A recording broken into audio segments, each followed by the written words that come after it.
episode of Mission Education. Train Up Your Child. I'm Teresa Murdoch. And I'm Adam Forster. We have a great show for you guys today. So Teresa, what are we going to be talking about? We like to inform the community on the different educational options in Culpeper. Which really is the purpose of the show, right? Is to let you know that you do have options, that the public education system is not your only choice. So Teresa, what are we going to start off with today? Well, we'll obviously spotlight Kingslight Christian Academy. Yeah. Which is the one we both know best. Yeah. The one I founded and the one that you work at. So what Kingslight Christian Academy, well, I'll just get the background.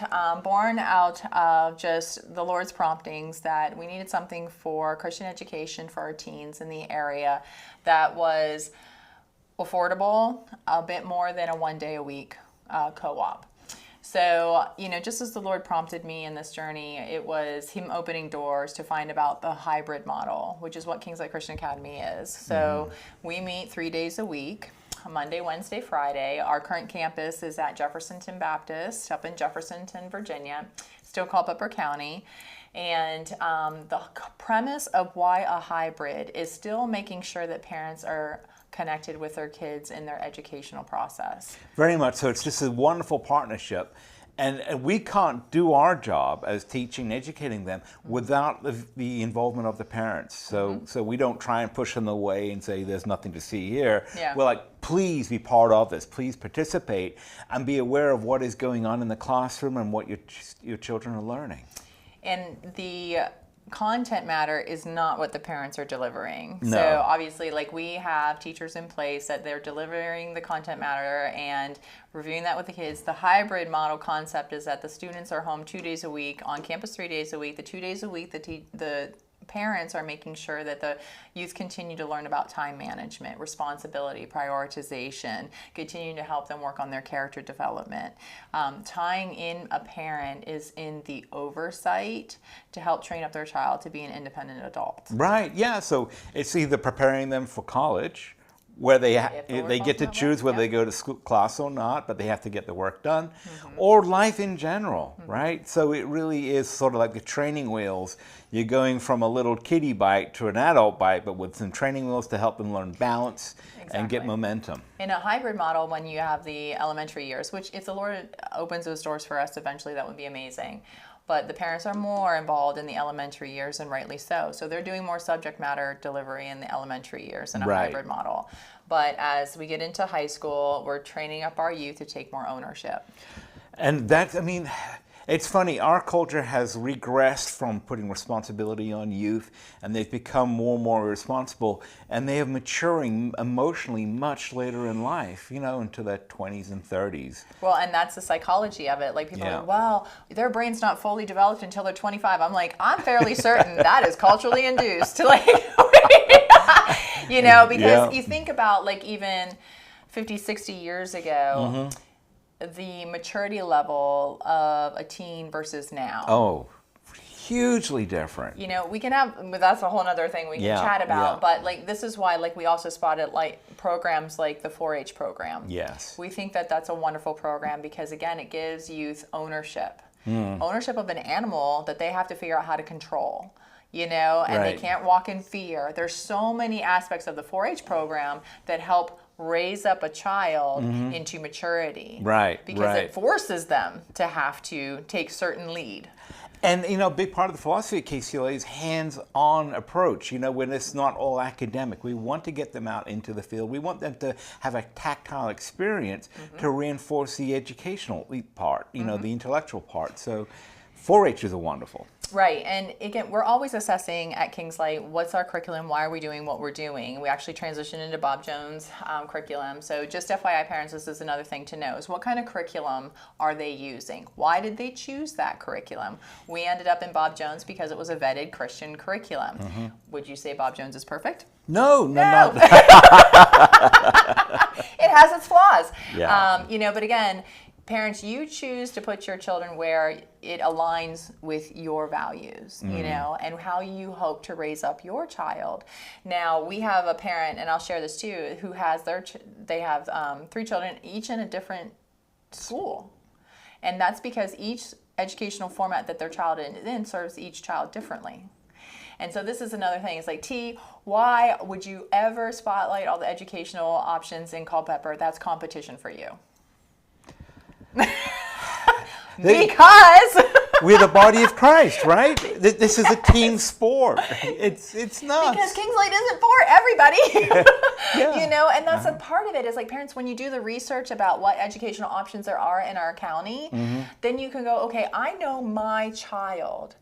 And then you go interview, do a walkthrough, talk to the parents of the families that go there, talk to administration, and say, is this a good fit? Like, we do an interview, and I tell this to my kids too, and I hope this makes sense. It's like when you go on an interview, they're not just seeing if you're a good fit. You're seeing if they're a good fit. Absolutely, You know, parents, if you're going to pay any type of financial investment into an educational organization, that's going to have oversight over a kid, you want to make sure it's a good fit for that child. Absolutely. This is the point of this show. What could possibly, outside public sector, be a good fit for my child? Because public sector is one size fits all. You get what you get. Right? And they kind of like to hide everything behind the curtain, so that you don't really know what you're getting. Well, there's truth to that. Like, what do you really know you're getting? That's another question. And if you want to go back to our accreditation show, please review that one. Yeah. So anyways, but we are God honoring. Like, God is the focus at KLCA. We hope to train up the youth to understand who He is, who their Savior is. Do we assume every child that walks through that door is saved? No. No, we do not. But at the same time, we don't treat them any differently from any other child. We hope that through being in the environment of Christians, learning about God, that they will come to their own revelation of Jesus as their Lord and Savior, and not that it's being fed to them, and that they have to repeat what we say, like we're in some kind of, we're not a cult, Yes. And this is the thing of indoctrination versus teaching them to be wise and discern is, God is the way, the truth, and the life. Jesus is that. And so we uphold that truth, but we tell them you get to choose. Because that's really what it is in the end. It really is the choice. I mean, you can't make a choice for someone else. And I love the saying, God doesn't have grandchildren, right? He's only got children. And so your child has to be given the best possible, informed consent, really. This is what God is all about. This is how God manifests His love. This is why He chose you, but you still need to choose Him. And can I just say one thing really quickly? I had a great conversation with one of our students the other day about religion and Christianity in public schools. Now, I come from a heathen background. I didn't accept Jesus until I was 28 years old. And I was very libertarian, and I thought, no, school should just be an academic place and it shouldn't have any religious influence whatsoever. But if you look at America and you look what happened when we took Jesus out of schools, God, but specifically Jesus, because they still like Islam and Buddhism stuff, America went downhill very fast. You take Jesus out of relationship, out of you, your life will become hollow and it will become devoid of real life. So we need to have Christ in every aspect of our lives, and especially education. So again, just to spotlight us a little bit, we do have a website, kingslight.org, and we have a Facebook page, Kings Light Christian Academy, and we also have a phone, 540-547-1675. Again, I will put all these things in the comment section on our Facebook page for Mission Education, Train Up Your Child. So go to the Facebook page. Go to the post, look in the comments. Everything that we talk about today, I'm going to put the links in. Another one is Morning Star Academy. Oh, forgive me. And we're a high school, 9th through 12th. Right. Just so you know that. Now, if the Lord allows us to grow, and that's His desire, we'll definitely follow that lead. Morning Star Academy is a micro school also started by Katie DeMello and Dawnette Williams. They're also God-honoring Christian educational format, grades K through 8, part-time and full-time options, and they are at Alum Springs Baptist. Now, this is their mission statement, and I asked Katie, what specifically she'd like me to share, and this is what she asked me to put out, is that Morning Star Academy seeks to glorify God by assisting families and guiding all children to transform into their full potential, both spiritually and academically.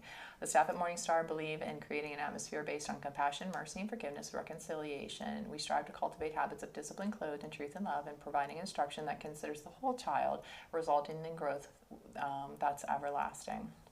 They have a website, morningstaracademy.net, and they also have their Facebook page, Morningstar Academy. And you know, I've actually visited with Katie when she had like her open house, and the families are really pleased. You know, yes. Katie and Dawnette are doing an excellent job.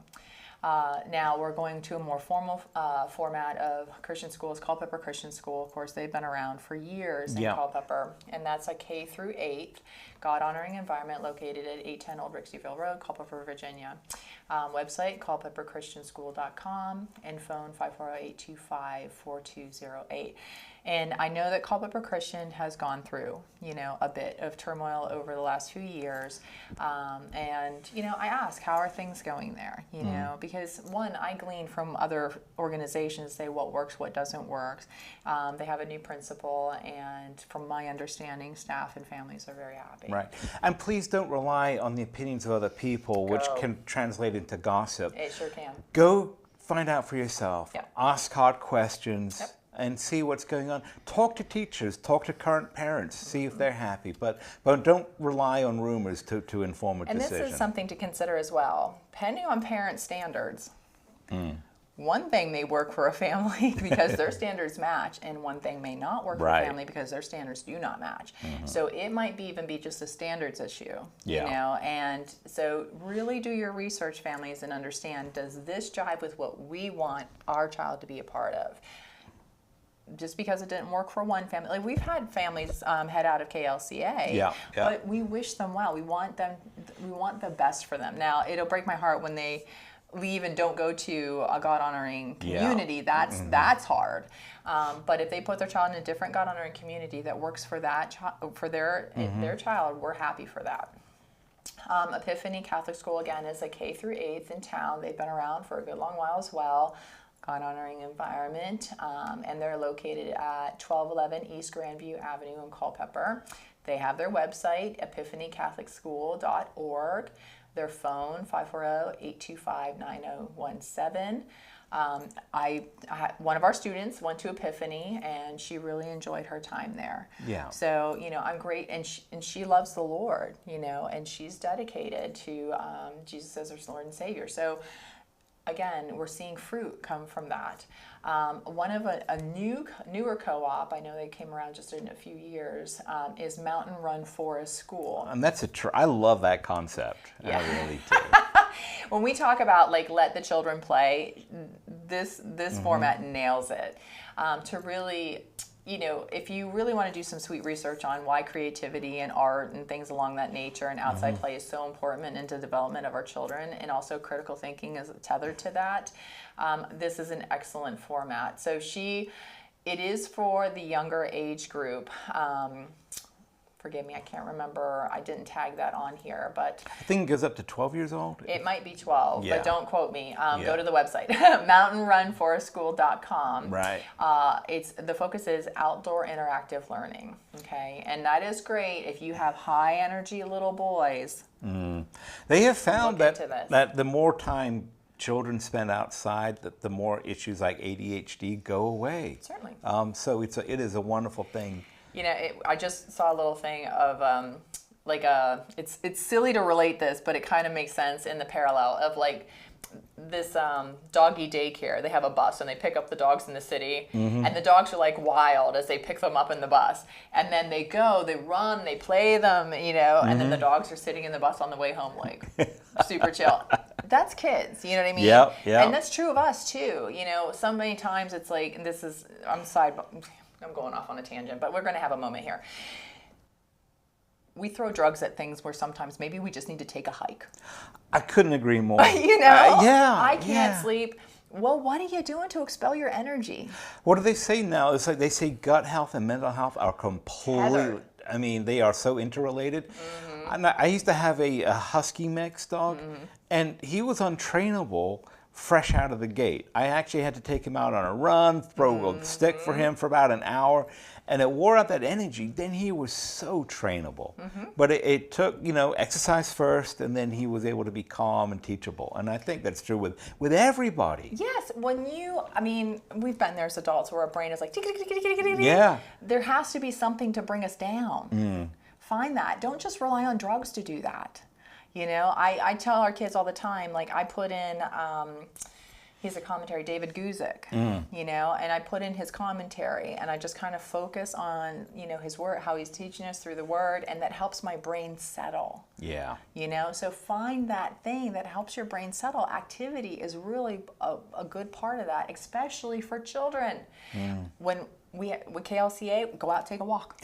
I was just, thinking back to COVID when families would go out and walk together. Families who exercise. And from my childhood, my mother would make us go out for a walk on a Sunday afternoon. And I loved it because there was so much talking, and my grandfather would come out. There's so many health benefits, mental benefits to exercise, and especially for our kids that are little ping pongs anyways naturally. And not in a gym, get outside. Get outside. Yes. And it was funny because we have our new facility at Jefferson Baptist. There's a pond like just down over the hill, and so we had lunch, and it was a bit of an extended lunch, and I was like, guess what, guys, we're gonna go check out the pond. And they're like, it's so hot, Nancy. I'm like, get outside. Walking down to the pond, and I was like, we'll bring fishing poles. We're going to find out if there's fish in here. So, And kids can be resistant at first, right? Sure. Right. Oh, I'm going to sweat. Well, you'll get over it. Come on, we're going for a walk. And then they were completely fine. And then they don't want to come back in. Yes, exactly. Yeah. I'm like, wait, you'd actually let us go fishing? Well, yeah, if we have time at a long lunch, of course I will. All right, so another one is Homeschool Hollow Co-op. Now, I have not heard of this one, so I'm wondering if this is fairly new. And it's being hosted at Journey Church, which they just got their new location. Which is awesome. At the Hazel River. The old Hazel River Assemblies of God. Assembly of God. Yeah. So again, they're located at Hazel River Church Road, Culpeper, Virginia. Their meetings are Tuesday, 9 a.m. to noon, ages 3 to 12. Victoria is the contact, and again, victoria.a.settle@gmail.com, or text 540-423-8410. Now, because this is I've not heard of this co-op before, I can't really speak to, exactly what they do, the curriculum or anything of that sort. But again, parents, regardless of what we have to say, go do your research. Yeah, absolutely. Ask Have a meeting. Try and get there during business hours so you can see how it goes. See what the interaction is going on inside the school or inside the co-op. Champions for Christ is another co-op that's been around for a good long while. They meet Wednesdays, 9 a.m. to 4:05 p.m. in Culpeper. Again, God honoring, obviously, Champions for Christ. My own children attended Champion for Christ when they were little. It was wonderful. And again, like, this is when we talk about format, if you only meet one day a week, or what kind of model works best for your youth to kind of walk alongside you and educating them. Sometimes 1 day a week works, sometimes 2 days a week, sometimes 3, sometimes 5, find a model and the time investment that works best. And again, Lori Payne is one of the individuals in charge, and it's 14 to senior in high school. Grace Co-op is another one. This one is at Mount Lebanon Baptist Church. It's a Christ-centered co-op, K through 12. So I called Sharon because Sharon is the one that's head of it, and I said, okay, Sharon, we're going to talk about grace. So what would you like me to share? So this is again where we're at. Parents must agree to sign our statement of faith and be a part of the Grace Co-op. We're 100% parent-led, so parents are very involved, obviously. We do not pay instructors to teach classes. There's no fee to join Grace since we are a mission of Mount Lebanon Church, but we do ask for a $25 supply fee per family. We do planning sessions in the fall, spring co-ops to decide classes. Parents bring their ideas and their talents. Let's see what else. Parents instruct help with 2 classes. Every parent has a free block where we offer fellowship table encourage time with homeschooling mom and dad. It's a great way for community building too. I do like that. Yeah. Each grade level will have 3 classes. Each grade level will have play PE. Other 2 classes can be about anything, that a parent desires, science, experience, Lego building, art. So it's more of an enrichment co-op. Yeah. So this is the other side to consider. Is co-op, private school, our hybrid is a private school because we handle all the documentation. Right. We're handing out the transcript, we're documenting attendance, all of these things. So we fall under we operate, it's the government standard of a private school. Right. But parents are still tethered in the essence of raising up character, integrity, time management with our children. In this type of co-op, parents are actually teaching. So you have to know those kind of requirements. In Classical Conversations, which is coming up next, Classical Conversations is another one that it is an educational format that is excellent, and it builds on knowledge base from kindergarten all the way up through 12th, 1 day a week meeting, but parents are teaching. You have to be a part of this. You're an integral part of that community. So Grace and Classical run that way. Again, with the one that's at the Journey Church, I don't know that. Okay. But parents, if you really want to be at that level involved, and that's another decision that you have to make, or if it's required, it's a question. What's required of me as a parent? And Classical Conversations builds on the education from K through 12. We really loved it. I had the kids in there early on. But again, I was still looking for something that was more than a 1 day a week model. And the way that Classical Conversation runs, they have their tiers called Foundations, Essentials, Challenge A, Challenge B, Challenge 1, Challenge 2, and Challenge 3, and Challenge 4. So it's not like typical grades. And our experience with it is you don't even have a normal grading scale. The parents are doing the grading of the work. So when I tell you, parents, no matter what educational system you decide to partner with, you should be the standard. Classical Conversations really holds to this. They're saying you're the one that's going to deem that your child's work is, on par or meeting a excellent, certain standard. subpar, Yeah. correct. So anyways, it really is an excellent educational opportunity there. They have classicalconversations.com as their website, and the contact person for Culpeper South was forgive me, I hope I'm saying her name right, Roylene Schaefer, and you can go to the website and her contact is there. So again, there's a lot of opportunity, and I'm not even saying I've named them all. This is just what the ones that I'm aware of. Right. Now, if you decide to go outside Culpeper, Rappahannock's got a great homeschooling group up there. Bealton has another one. Madison has more. So sometimes, even if our community is it's just not right. Well, okay, maybe you'll have to drive a little bit, to find one that fits your family. Right. Now, there are other private schools as well, especially out in the area, which aren't Christ-centered, or they may be like the high school I went to, which had a Christian name, and we had to go to chapel once every quarter, I think it was. There was no real emphasis on Jesus in any of those schools. And you have to make that decision. Do you want to have a school which is built around Jesus as the core, or do you want to just have a regular but a good education, but it's deficient in probably, I believe, the most important part of life, which is your relationship with God. Now, your kids will do well, and they should be well educated. If they go to a regular private school. But you do have to what makes a life really worth living? What do you want them just to have a good job and raise a family, which is all good, or do you want them to have a life that is filled with the presence of God in every aspect, which is what we desire to impart? So yes, there are private schools and there are private schools. And that requires, again, conversation and research. Yes. Just as with accreditation, just because it says God honoring, well, I mean, we're human, we're pretty fallible. Very, you know? So, and just like with accreditation, a lot of places don't even uphold the standard they tout they do. That's not untrue for Christ-centered organizations as well. How many churches do a disservice because they're not upholding God's word, right? Again, that's not untrue of private sector schools either. That's why you have to do the research. That's why you have to have the conversations. Why you have to visit. Know their policies. Get a hold of the handbook. Again, I know some handbooks are long. Ours is 75 pages long. For a reason. For a reason. It's not just fluff. But it's not, because, you know, you come up against a situation and you're like, wow, we really didn't have anything written on how we're going to deal with that.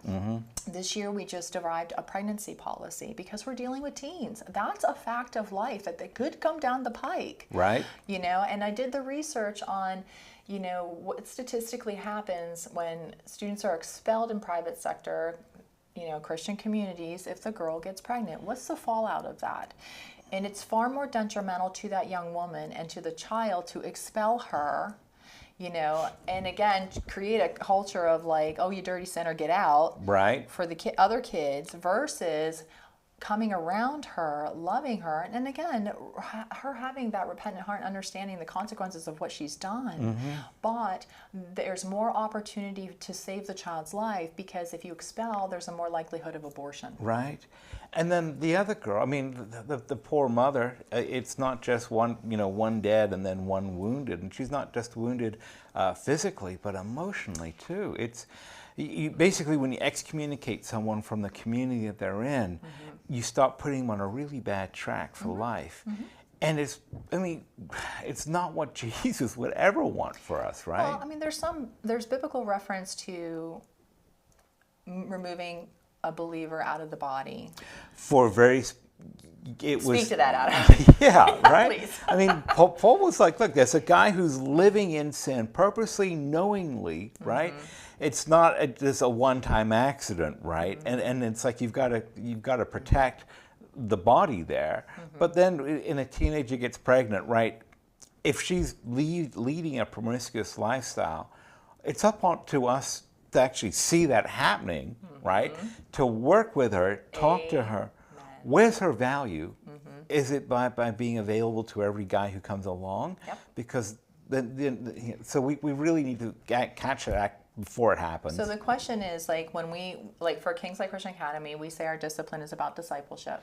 Yes. You know, and so if we find out a student is operating in a manner contrary to God, contrary to the covenant that they signed, because we have a covenant that they sign, we have a conversation. Yes. We talk to them. You know, and this is something you need to know about your school. Are they going to be like, well, check on you, you're out because you screwed up this way? Never had an honest conversation with them. And typically that's more about fear in the organization. What's the fallout of this? How do we look to other people? How do we look? I have literally had that said to me, and I'm like, I don't care. Right. I care about that child and the fact that she was going to walk another life into this world, hopefully by God's grace. And like, how are we going to love her through that? And amidst acknowledging the brokenness that occurred, obviously. Absolutely. You know, but not strip her of her value. When that redemption is at every turn, right? And so we don't want to enable them to continue in a promiscuous lifestyle. We want to change lives, transform lives. And if a blessing comes along, a child is a blessing. You know, it's not a curse. Exactly. And it'll be a learning opportunity for the whole school. For the whole school. And it's about like how we're dealing with it. You know, so much of the damaging side of the Christian culture is shaming instead of like having honest conversation to help someone out of a sin behavior. And again, it's more about, how does this make me look? Yeah. You know, instead of really caring for the soul. Yeah. Good thing Jesus wasn't concerned what other people thought of him. You know. Tell me about it. I mean, truth for me, you know, I've definitely made some mistakes in my youth. And I will tell you, because I'm a crier, and I'll try not to cry on TV, but like, it's the moment when someone says that was in error. It could have had really damaging repercussions, but I love you. Let's make a different decision. That walked me out of that instead of stripping me of my value. Because that's so easy to do. It's so easy to do. And that's about control and fear when you do that. So, you know, again, we have to really guard our words and say, are we seeing this individual as an image of God, you know, image bearer of God? And how are we going to help walk them out? Now, again, some people get to choose. You know, they want to be stuck in their mentality. I think that's where that scripture comes into play. Like, I am unwilling to shift. Unrepentant. Yeah. And, you know, then, okay, well, now you're damaging. Like, we have an expulsion policy, you know, so so many times. We have conversation, BIFs, how many did you achieve? Where are you at? Minor infractions versus major infractions, okay? They sign the covenant, that helps hold them accountable. Yeah. But there's always going to be a conversation. Now, if you do something truly dangerous and it puts our other children at risk, well, there's going to be more of an immediate response. Absolutely. You Right? know, but in right context. Yes, it has to be appropriate. So it's wonderful. We're coming to the end of the show. One last thing that we do need to talk about, and it's finance, right? Money is often what people think is the number one reason why they can't afford to send their child to school, other than public schools, because they can't afford it, whether it's the time or whether it's the actual finances. And so, you know, the best way to see where you put value is where you put your time and your treasure, right? And so if your child isn't taking top priority after being fed, clothed, and housed, you know, then you have to look what's happening to them in public school. Is that healthy for them? Are they prospering or are they struggling? And then private school or homeschooling can be a whole lot more affordable than you think. And I also wish that churches would start to sponsor their children in the congregation, see the value of Christian education, and help parents that are struggling to get them there. Because if we don't invest in our future, then we have no future. This, you know, and forgive me, churches, I'm going to charge you a little bit. If you're going to spend thousands of dollars on a mission field across the ocean, and neglect what's right, and neglect the kids right in front of you under your care in your church, please see them as the foundational mission field in our community.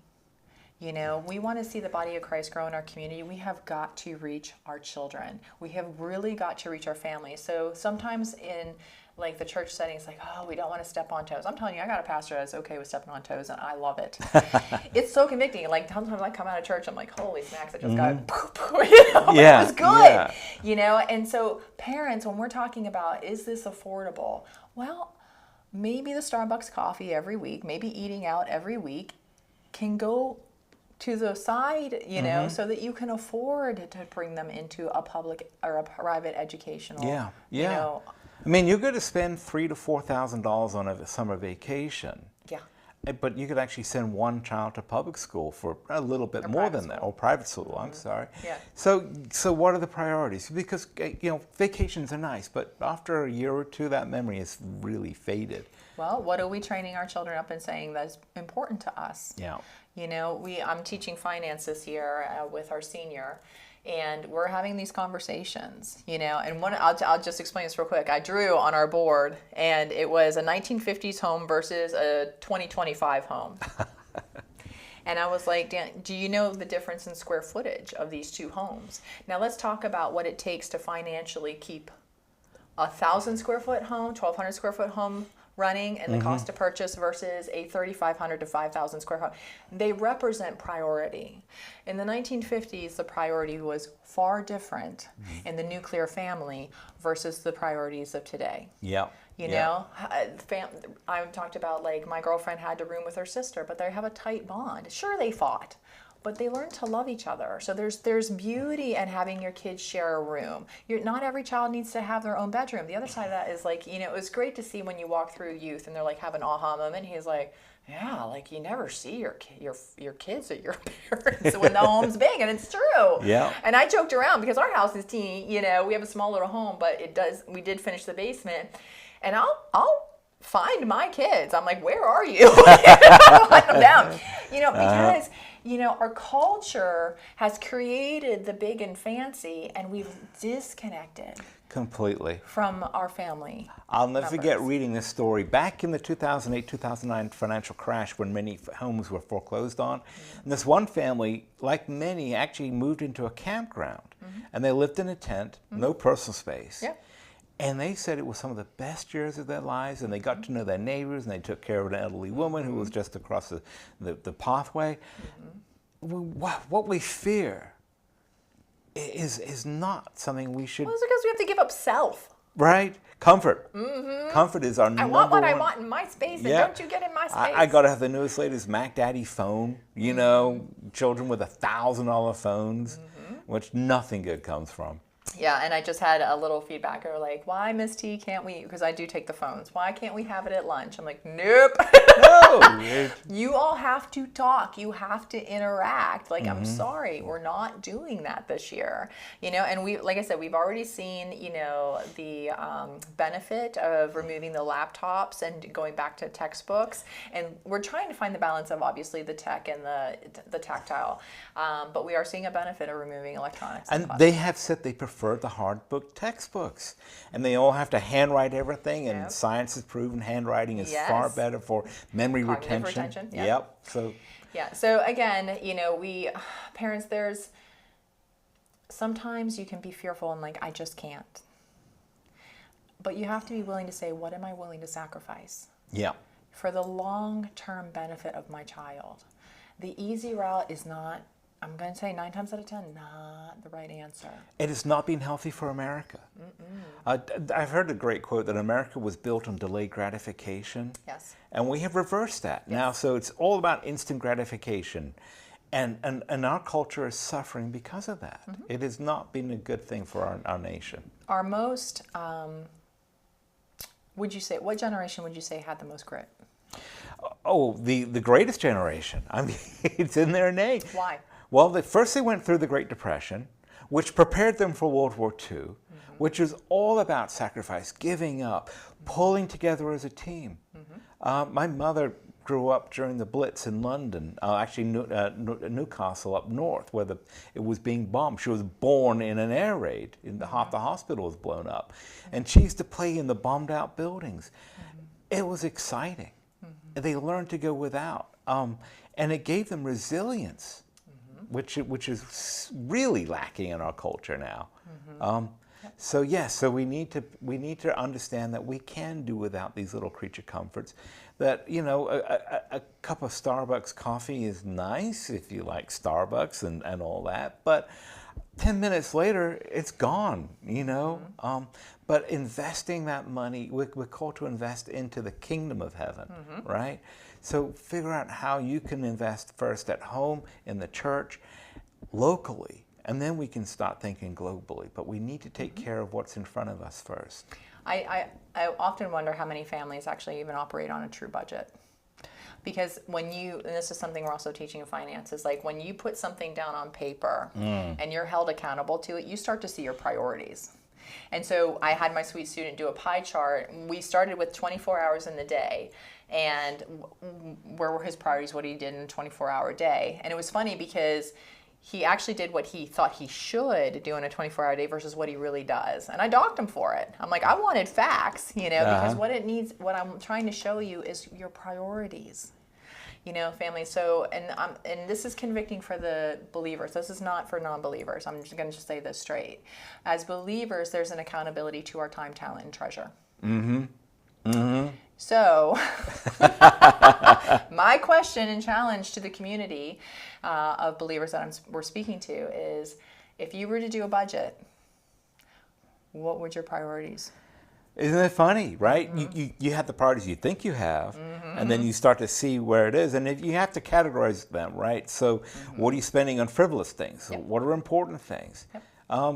Needs versus wants. Exactly. And then where are you glorifying God in the midst of that?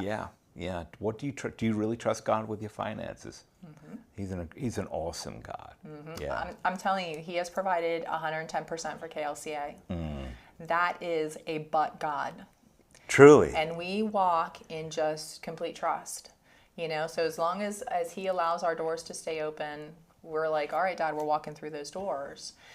My question, families of believers, like, can you do that knowing that you're putting your children in the best environment for them to prepare them for eternity? Yeah. Well, I think this is all we have time for today. I really hope you've enjoyed this edition of Mission of Education. If you have questions and they're not answered on the Facebook page, please don't hesitate to contact us. So have an email for Mission of Education. We do, yes. So that is on the Mission of Education Facebook page in the About section. So I'm happy. Contacting me through KLCA, that's totally fine. But we do have a specific Mission of Education email that you can obviously reach out to me on there as well.